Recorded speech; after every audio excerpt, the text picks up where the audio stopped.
비판하실 점들을 비판해 주시면 또 제가 잘 경청하겠습니다. SBS 안희재 기자입니다. 안녕하세요. 아까 말미에 대구에서 저를 맞아주는 게 쉽지 않다는 걸 안다고 말씀해 주셨는데 어떤 취지에서 그렇게 생각하신 건지. 조 기자님 말씀하신 그런 말씀처럼 어차피 의견 여러 가지 의견들이 있으시니까 이런 민감한 때 제가 하는 이런 강연을 잡아주시는 것 자체가 저한테 고마운 일이죠. 그런 취지로 말씀드립니다.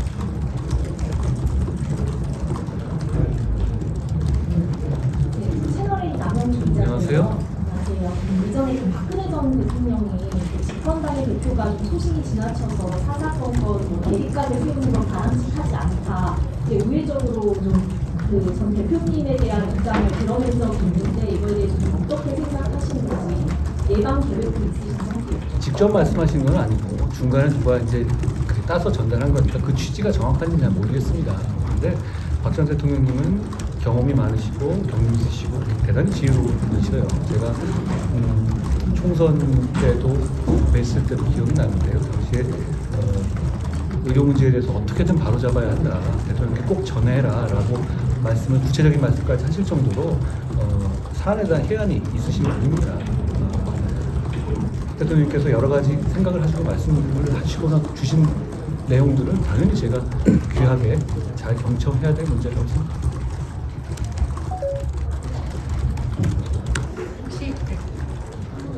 안녕하세요. 오늘 이제 다니면서 말씀하셨는데 예전 직업 하는 검사분들 예전 직업 부분이다라는 말씀하셨는데 김통일위원장의 이제 그 뿌리가 같다는 게 제일 큰 양점이라고 생각합니다.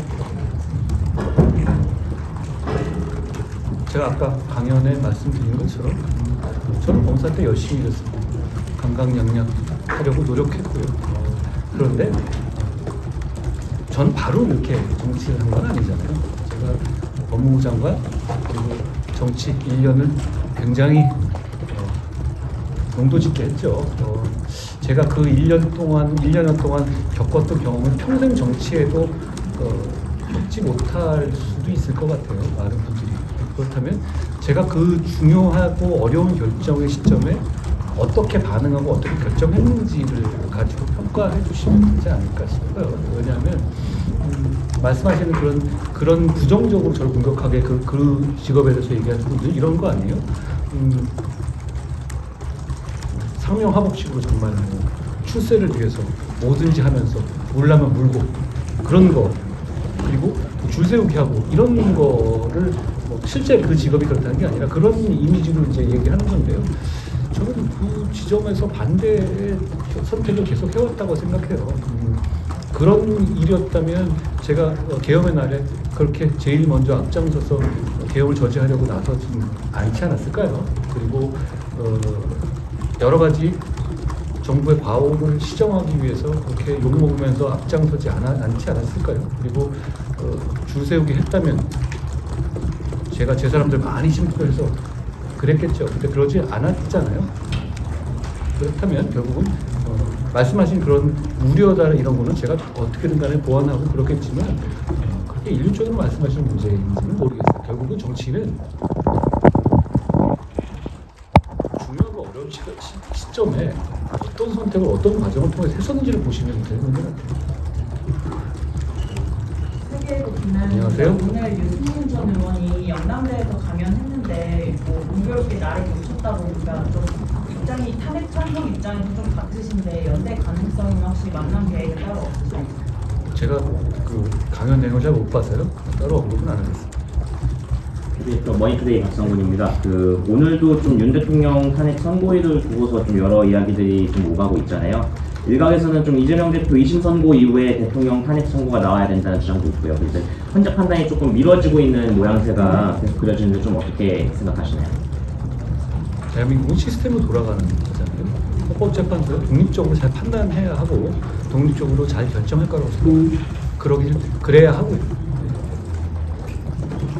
안녕하세요. 당대표 당선될 때와 다르게 지금은 일부 경북에서 지지율이 좀 낮다는 평가를 받고 계신데 좀 해결할 보관이나 이런 게 있을까요? 정치가 참 어렵습니다. 그러니까 어떤 지지율이라든가 이런 것만 생각해서 움직이자니 또 공동체가 대한민국 있고요. 그런 선택이 참 어려운데 저는 계엄의 밤에 나라와 국민을 위해 먼저 두고 선택했다고 생각해요. 거기에 대해서 뭐 제가 여러 가지 어려움을 겪을 수도 있죠. 그런데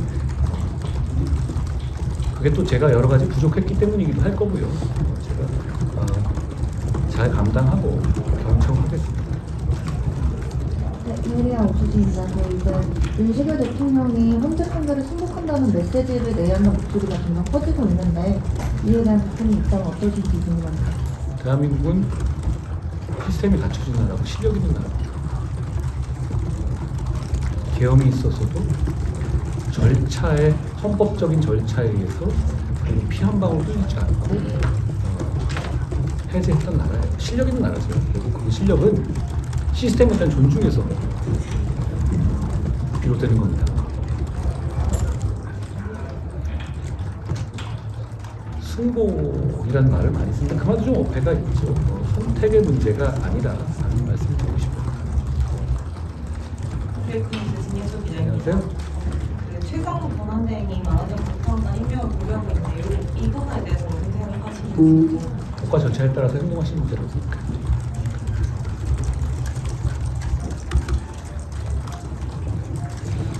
비슷한 질문일 수도 있는데요. 그 민주당에서는 마은혁 임명 당장 내일까지 해라 그리고 좀 주성대 압박하고 있거든요. 이런 거는 좀 어떻게 적절하다고 보시는지 어떻게 평가하시는지. 자꾸 그렇게 얘기를 하게 되면 사법적인 절차나 임명이라는 이런 과정에 대해서 국민들께서 그냥 정치 노름이다라고 의심하시기가 쉬워요. 전 민주당 자제해야 된다고 생각해요. 그리고 이재명 대표가 헌재 선고가 납득할 만한 이유 없이 이루어지고 있다고 얘기를 빨리 하라고 자기 재판이나 책임을 져야 되지 않을까 싶은데요. 얼마 안 남으셨잖아요.